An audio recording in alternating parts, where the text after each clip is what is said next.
नमस्कार दोस्तों, स्वागत आहे माझ्या यूट्यूब चॅनलमध्ये. मी आपला दोस्त चॅनल होस्ट डॉक्टर अक्षय मोरे. आज आपण स्केबीज या डिसीजबद्दल पाहणार आहोत.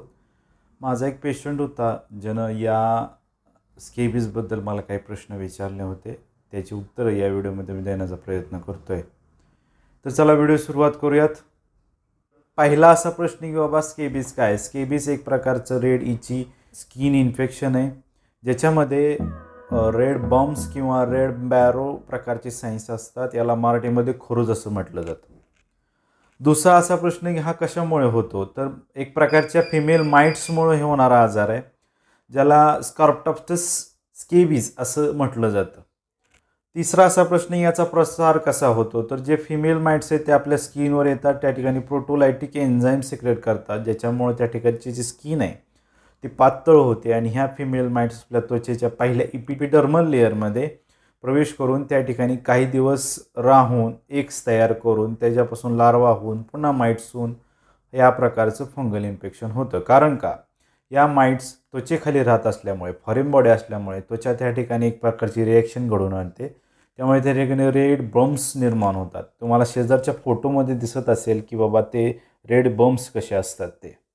ह्याच्या पुढचा प्रश्न की बाबा याची लक्षणं काय आहेत? सर्वप्रथम याचं महत्त्वाचं लक्षण किंवा त्या ठिकाणी खूप खाज येते आणि खाज ही पर्टिक्युलरली रात्रीच्याला येते. का तर माइट्स जे असतात ते दिवसा जास्त चालत नाहीत, एका ठिकाणी राहतात त्वचेमध्ये. परंतु जेव्हा जशी रात्र होईल तेव्हा ते माइट्स एका ठिकाणाहून दुसऱ्या ठिकाणी जायला सुरुवात होते आणि त्या ठिकाणी इरिटेशन घडून येतं पेशंटला आणि त्याच्यामुळे त्या ठिकाणी खाज येते.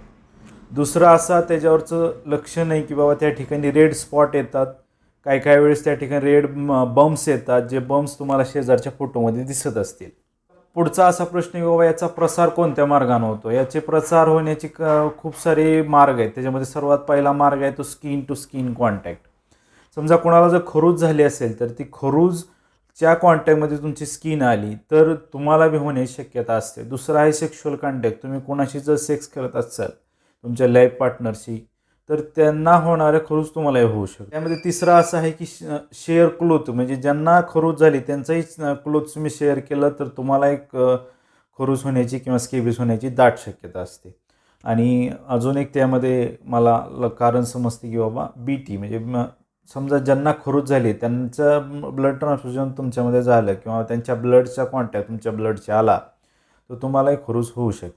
सहावा असा प्रश्न आहे बाबा हे होतं कुठं कुठं? तर तुमचे ॲक्झिला असेल, ग्रॉइन रिजन असेल किंवा तुमचे जे दोन्ही फिंगर म्हणजे बोटाच्या मधले पेर असतील अशा ठिकाणी या प्रकारचे खरूज होतात. किंवा ज्या ठिकाणी फोल्डेड एरिया आहेत म्हणजे आपले एल्बो असेल किंवा नीचे खालचे फोल्डेड एरिया आहेत अशा ठिकाणी स्केबीज जास्त प्रमाणात व्हायची शक्यता असते. सातवा असा प्रश्न आहे याचे प्रकार कोणकोणते? तर याचे दोन प्रकार पडतात, क्लासिक आणि क्लस्टर्स. क्लासिकमध्ये एक प्रकारचा रेड स्पॉट येतो, त्यानंतर त्याला रेड बम्स येतात. हे रेड बम्स हे कार्डिकल डिफरन्शिएशन साईन आहे की ज्याच्यावरून लक्षात येते हे स्केबीज आहे का अन्न फंगल इन्फेक्शन आहे किंवा अन्न स्किन इन्फेक्शन आहे. या शेजारच्या फोटोमध्ये तुम्हाला दिसत असेल की रेड बम्स कशा प्रकारे दिसतं ते. याचा दुसरा जो प्रकार आहे स्केबीजचा त्याला क्लस्टर असं म्हटलं जातं. क्लस्टर हा एक प्रकारचा ड्राय स्केबीज म्हणून ओळखला जातो ज्याच्यामध्ये इम्युनोसप्रेसंट जे पेशंट्स असतात किंवा इम्युनोसप्रेसंट जे लोक असतात ज्यांच्यामध्ये HIV असेल, कॅन्सर असेल, ल्युकेमिया असेल किंवा अन्न कॅन्सरस थेरपी असेल, किमोथेरपीहून आलेले पेशंट किंवा खूप हॉस्पिटल स्टे ICU स्टे असणारे पेशंट त्यांच्यामध्ये या प्रकारचं क्लस्टर स्केबीज होतं. आठवा असा प्रश्न किंवा याचं निदान कसं करायचं? निदान करताना याची कुठलीही टेस्ट नाही आहे. साईन ऑफ सिम्पटम्सवरून तुम्ही किंवा डॉक्टर त्याचे निदान करू शकता. याच्यामध्ये जे रेड बम्स किंवा ब्यारो साईन आहे त्याच्यावरून लक्षात येते की बाबा हा स्केबीज आहे का दुसरा अन्न फंगल इन्फेक्शन आहे, शेजारच्या फोटोमध्ये तुम्हाला दिसत असेल. दुसरा आहे एक स्काल्पेलच्या माध्यमातून त्या ठिकाणचा वरचा जो टवका आहे तो काढून मायक्रोस्कोप खाली तुम्ही बघून ठरवू शकता की बाबा हे स्केबीज आहे का नाही. मायक्रोस्कोपिक इमेज तुम्हाला शेजारी दिसत असेल.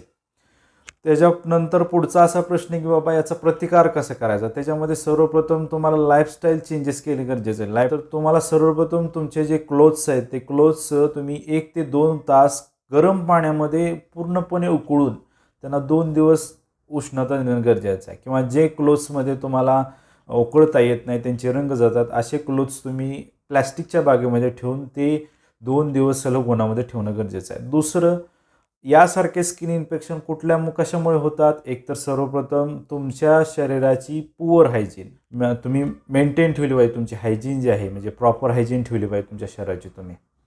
अजून काय केलं पाहिजे? Avoid sharing clothes. तुम्ही जे तुमचे कपडे आहेत, तुमचे टॉवेल्स आहेत, तुम्ही शेअर नाही केले पाहिजे. शेअर केले समजा त्यांना असेल तर तुम्हालाही होऊ शकतं. अजून काय केलं पाहिजे की तुम्ही अवॉइड मिक्सिंग. जर तुम्हाला स्केबीज असेल तर तुम्ही घरच्यांसोबत मिक्स होणं टाळा. त्यांना बी होण्याची शक्यता खूप जास्त दाट प्रमाणात असते.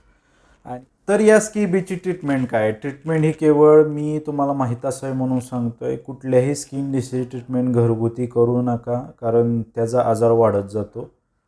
त्याचं पूर्ण नॉलेज असणाऱ्या फॅमिली डॉक्टरांना किंवा तुमचे जे स्किन स्पेशलिस्ट अशांना दाखवून तिची पूर्ण ट्रीटमेंट घ्या. हा आजार वरून जरी बरा झालेला असला तर माइट्स ह्या पूर्ण शरीरामध्ये स्किनच्या एपिडर्मल लेअरमध्ये राहतच असतात.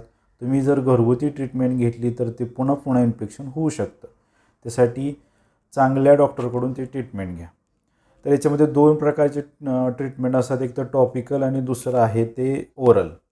तर टॉपिकलमध्ये सोप्स, क्रीम्स, लोशन आणि बॉडी वॉशेसचा वापर केला जातो. सोप्समध्ये परमिथ्रिन 1% सारखे सोप्स वापरले जातात. बॉडी वॉशेसमध्ये लिंडेनिन 1% नावाचं बॉडी वॉशेस वापरलं जातं. तिसरं आहे लोशनमध्ये बेंझोइन बेंझोएट 25% वापरलं जातं. क्रीम्समध्ये परमिथ्रिन 5% यासारख्या क्रीम्स वापरले जातात. त्यामध्येच क्रिटोमेटॉन 10% नावाची क्रीमसुद्धा वापरली जाते. दुसरं आहे ओरल ड्रग्स. ओरल ड्रग्समध्ये 2 प्रकारचे ड्रग्स वापरले जातात. पहिला आहे आयव्हरमेक्टिन. आयव्हरमेक्टिनमध्ये अडल्टमध्ये म्हणजे पुरुषांमध्ये पहिला डोस हा 12 इंचचा दिला जातो आणि चिल्ड्रन्समध्ये जे 10 इयर्सच्या खालचे आहेत त्यांना 6 mg हा पहिला डोस दिला जातो. दुसरा डोस हा 14 दिवसांनी दिला जातो. त्याच्यामध्ये दुसरं ड्रग आहे मॉक्सिडेंटिन. मॉक्सिडेंटिन हे 2 mg दिलं जातं. हा सिंगल डोस असतो. हा एकदा दिलं की स्केबीज नाहीसा होऊ शकतो. त्याच्यामध्ये तिसरं आहे अँटीबायोटिक दिलं जातं. अँटीबायोटिक का दिलं जातं? याच्यामध्ये स्केबीजमध्ये जर खूप दिवसाचं असेल तर त्याच्यामध्ये ब्लिस्टर्स येतात. ब्लिस्टर्स येऊन त्या ठिकाणून ऊजिंग यायला सुरुवात होतं. हे ब्लिस्टर नाहीसं करण्यासाठी अँटीबायोटिक दिले जातात. खूप सारे स्किन अँटीबायोटिक आपल्या मार्केटमध्ये अवेलेबल आहेत. त्याच्या पुढचं आहे अँटीहिस्टॅमिनिक जातं. लिव्होसिट्रिजिन किंवा सिट्रिजिनसारखे अँटीहिस्टॅमिनिक देऊन या पेशंटला कव्हर केलं जातं. ही या स्केबीची ट्रीटमेंट आहे. आयुर्वेदिक ट्रीटमेंट मी ह्या व्हिडिओमध्ये सांगत नाही आहे. त्याच्याविषयी नक्की दुसरा व्हिडिओ मी बनवीन. तर हा व्हिडिओ कसा वाटला मला नक्की कळवा. या व्हिडिओविषयी तुम्हाला काही शंका असतील या व्हिडिओच्या कमेंट बॉक्समध्ये मला लिहा. मी त्याच्यावर व्हिडिओद्वारे उत्तर द्यायचा प्रयत्न करीन. हा व्हिडिओ पाहिल्याबद्दल सर्वांचा मनःपूर्वक आभार. तुम्हाला जर मला फेसबुकवर, इंस्टाग्रामवर, ट्विटरवर किंवा माझ्या साईटवर किंवा माझ्याशी कन्सल्टेशन करायचं असेल तर त्याच्या लिंक्स, माझे ईमेल ID किंवा माझा नंबर मी खाली डिस्क्रिप्शन बॉक्समध्ये देतो आहे. तिथं जाऊन तुम्ही मला कॉन्टॅक्ट करू शकता किंवा मला फॉलो करू शकता.